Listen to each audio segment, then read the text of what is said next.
नमस्कार दोस्तों, स्वागत है आप सभी का। 6800 लिस्ट ओबीसी एससी धरना इको गार्डन, साथ में सीएम योगी जी का निर्देश और मंत्री जी की और यहाँ पे कह लें मुख्यमंत्री जी की अधिकारियों के साथ भी मीटिंग कल संपन्न हुई थी।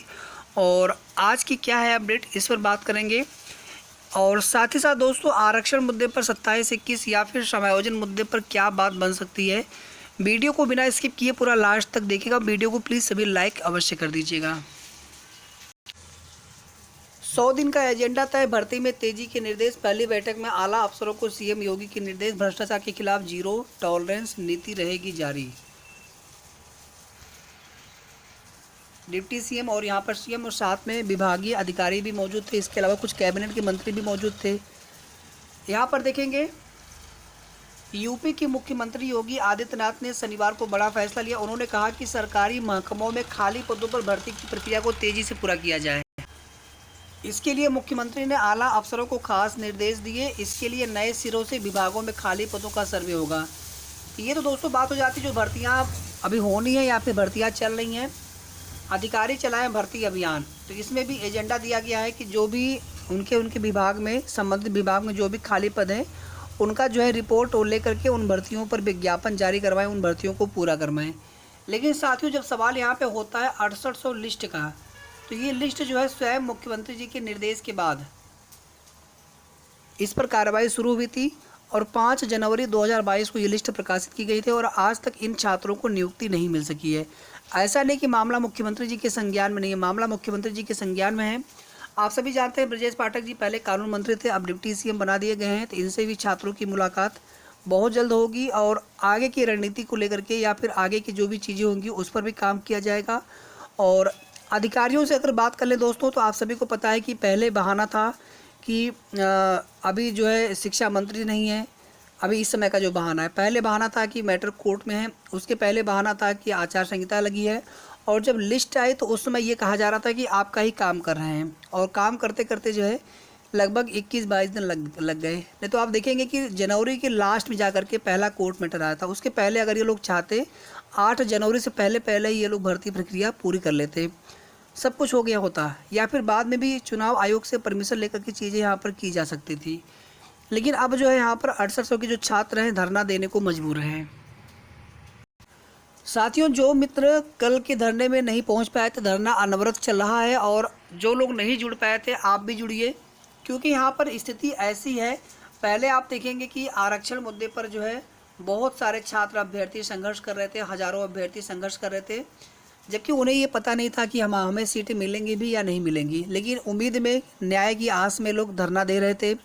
और अब ऐसी कंडीशन है कि आपका नाम लिस्ट में है, यानी नौकरी आपकी फिक्स है, केवल यहाँ पे प्रक्रिया को आगे बढ़वाना है। और इतना ही नहीं, 6800 लिस्ट भी पूरी तरह से सेफ है। आपको बहुत बार चीज़ें जो है देखने को मिल गई है। लेकिन इतना अवश्य है दोस्तों कि कोर्ट में भी देखेंगे आप, सरकारी अधिवक्ता रहते हैं, तो उनकी मंशा क्या होती है ये किसी से छिपा हुआ नहीं है। लेकिन साथियों, हमें कोई भी सरकार विरोधी या किसी की भी ऐसे भी कोई भी हमें वक्तव्य या ऐसी किसी भी तरह की भ्रामक चीज़ों पर नहीं जाना है। हमें सिर्फ और सिर्फ सिस्टम का अंग बनना है, इसी सरकार के जो सरकारी तंत्र का हिस्सा बनना है। तो हमें उसी प्रकार से जो है सरकार के साथ रहते हुए, निवेदन करते हुए, आज नहीं तो कल, कल नहीं तो परसों हमारी भर्ती प्रक्रिया अवश्य स्टार्ट होगी, ज़रूर शुरू होगी और पूरी भी होगी। कल पहले कैबिनेट की मीटिंग हुई थी, उसके बाद कार्य योजना की बैठक हुई थी और वहाँ पर भी आप देखेंगे एक लाइन आया था, जब विस्तृत उसका पूरा खाका सामने आया था तो उसमें एक लाइन लिखा हुआ था, विभिन्न विभाग रिक्त पदों पर भर्ती से जुड़े मामलों पर तेजी से कार्रवाई को आगे बढ़ाएं। तो बिल्कुल इसमें स्पष्ट सी बात है कि यहाँ पर 6800 लिस्ट की काउंसलिंग भी होना है। और एक बात यहाँ पर और लगभग तय हो चुकी है दोस्तों कि विभाग में कोई बेसिक में पहली कोई भर्ती अगर होनी है तो 6800 लिस्ट की ही काउंसलिंग होगी, भर्ती पूरी होगी। शिक्षा मंत्री का इंतजार है और शिक्षा मंत्री के आते ही फिर और भी जो है तेज़ी से कार्य को आगे बढ़ाया जाएगा। और उम्मीद करते हैं दोस्तों कि इसी मार्च के महीने में ही आप सभी को बड़ी खुशखबरी देखने को मिलने जा रही है। तो इको गार्डन में दोस्तों धरना चल रहा है, अनवरत जारी है।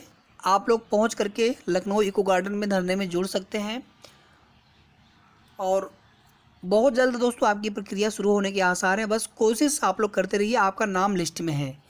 इसके बाद देखिए दोस्तों, आरक्षण 27-21 और समायोजन जैसे दो प्रमुख मुद्दे यहाँ पर और भी हैं। और इसमें आप देखेंगे चाहे 72,825 शिक्षक भर्ती वाले अभ्यर्थी हो चाहे 12,460 शिक्षक भर्ती वाले अभ्यर्थी हों, 69,000 के अभ्यर्थी हों। कल हमने एक वीडियो बनाया था सिर्फ इसी मुद्दे को लेकर के, और इसमें देखेंगे विभिन्न कार्रवाई भी की जा रही है। 27-21 में देखेंगे लगातार जो है डेटा मांगा जा रहा है 27-21 पर, और उसकी पूरी हमने आपको पत्र भी दिखाए थे। अगर आपने न देखा हो तो मैं एक बार आपको फिर से यहाँ पर दिखाना चाहता हूँ। और 72,825 जो शिक्षक भर्ती के अभ्यर्थी हैं उनकी तरफ से भी पत्र लिखा गया है। ये आप देखेंगे यहाँ पर 27-21 की बात यहाँ पे कर रहे हैं, जिसमें बिंदु संख्या 4 में मेरिट 67.11 से 66.73 तक चयनितों की संख्या मांगी गई है, और इसका उत्तर अभी तक दिया नहीं गया है। कई बार गुमराह भ्रामक जानकारी दी जा रही है, जबकि आप देखेंगे कि 867 एक ही भर्ती थी, एक ही लिस्ट थी, 2 चरणों में पूरी की गई थी। कई तरह के बहाने यहाँ पर किए जा रहे हैं, और देखते हैं दोस्तों कि कब तक यहाँ पे ही बहाना चलता है और कब तक ये जो है पूरी स्पष्ट सूचना देते हैं। मैटर कोर्ट में है और 13,156 मामले पर अभी सुनवाई चल रही है। मामला पूरी तरह से निस्तारित होना शेष है, क्योंकि अभी सीटें जुड़नी शेष है। और कहते हैं दोस्तों कि 99% तक हम लोग सफलता के नज़दीक पहुंच जाते हैं। अगर वहां से वापस लौट आते हैं तो कहीं ना कहीं 1% ही हम दूर रहते हैं, लेकिन फिर कहीं ना कहीं आप देखेंगे कि हम पूरी तरह से सफलता से दूर हो जाते हैं। हो सकता है आपका जो कार्य है 95% तक 90% हो चुका हो, कुछ ही कार्य यहाँ पर शेष रह गया हो, लेकिन अब चूँकि यहाँ पर फिर से सरकार बन गई है, आरक्षण की विसंगति भी स्वीकार कर ली है, तो आरक्षण में समस्त सीटें भी इनको देनी चाहिए सरकार को। ये हमारी बिल्कुल समर्थन है, आप सभी को पूरी मांग हम लोगों को हम सभी की है कि 27-21 आरक्षण में ये पूरा आरक्षण कंप्लीट करें। और बात कर ले दोस्तों संपूर्ण समायोजन की, तो ये दोस्तों पूरी तरह से सरकार के ऊपर निर्भर है कि वो संपूर्ण समायोजन करती है या फिर नहीं करती है। और आप देखें कि कल की न्यूज़ में भी चलाया जा रहा था 17,000 प्राथमिक शिक्षक भर्ती का विज्ञापन, जो पहले वाला आंकड़ा है, और ये सीटें जो खाली हैं 68,500 की। ऑलरेडी जो है 68,500 में जो अभ्यर्थी हैं, ऐसे आरक्षित वर्ग के अभ्यर्थी जिनको 5% अर्हक अंकों में रिजर्वेशन का छूट का लाभ नहीं मिला था, एनसीबीसी की रिपोर्ट भी उनके पास आ चुकी है, लेकिन सरकार उस पर कार्रवाई कब तक करेगी ये नहीं पता है। 72,825 शिक्षक भर्ती वाले अभ्यर्थी हैं। आप देखेंगे इनके संबंध में भी यहाँ पर एक पेपर है, यहाँ पर एक पत्र लिखा गया है, प्रेषक सचिव उत्तर प्रदेश बेसिक शिक्षा परिषद। ये पत्र भी कल हमने आप सभी को दिखाया था। बीएड टेट 2011 वाले छात्र हैं ये, 72,825 शिक्षक भर्ती के। और यहाँ पर भी देखेंगे हज़ारों सीटें खाली हैं। 12,460 शिक्षक भर्ती, यहाँ पर भी देखेंगे सीटें खाली पड़ी हैं। 68,500 का हमने आपको अभी भी बताया। लेकिन दोस्तों इनके साथ न्याय, ये तो डिपेंड करेगा मुख्यमंत्री जी के ऊपर, सरकार के ऊपर, कि किस प्रकार से न्याय संगत जो है निर्णय इनके लिए लिया जाता है। मांग तो सभी लोग कर रहे हैं, बहुत समय से कर रहे हैं, वादे भी किए गए थे पहले, लेकिन आप देखेंगे अभी तक कोई भी वादा उसमें से पूरा होता हुआ नहीं दिख रहा है। बल्कि इन सीटों पर नई प्राथमिक शिक्षक भर्ती की भी तैयारी कर ली गई। हालांकि जो पहले की सीटें उनको नहीं, बल्कि जो 68,500 की सीटें हैं उनको लेकर के यहाँ पर देखेंगे न्यूज़पेपर के माध्यम से चीज़ें सामने आ रही हैं निकल करके। और जी हिंदुस्तान के द्वारा कल ये दिखाया जा रहा था इस चीज़ को। हालांकि ये देखेंगे सबसे पहले यहाँ पर लिखा हुआ है, न्यूज़ तो है पुरानी, काफ़ी पुरानी न्यूज़ है, तो अभी फ़िलहाल में इसको लेकर के हम लोग नहीं चलेंगे। और हमारी पूरी कोशिश होगी दोस्तों, आप सभी के लिए जितना भी संघर्ष हो पाएगा हम करेंगे कि जो भी खाली सीटें हैं वो आपसे ही भरी जाए। जिन भी भर्तियों से आप संबंधित हों, उन खाली सीटों को आज तक क्यों उसी प्रकार से खाली रखा गया है, उन खाली सीटों को आपसे ही भरा जाए।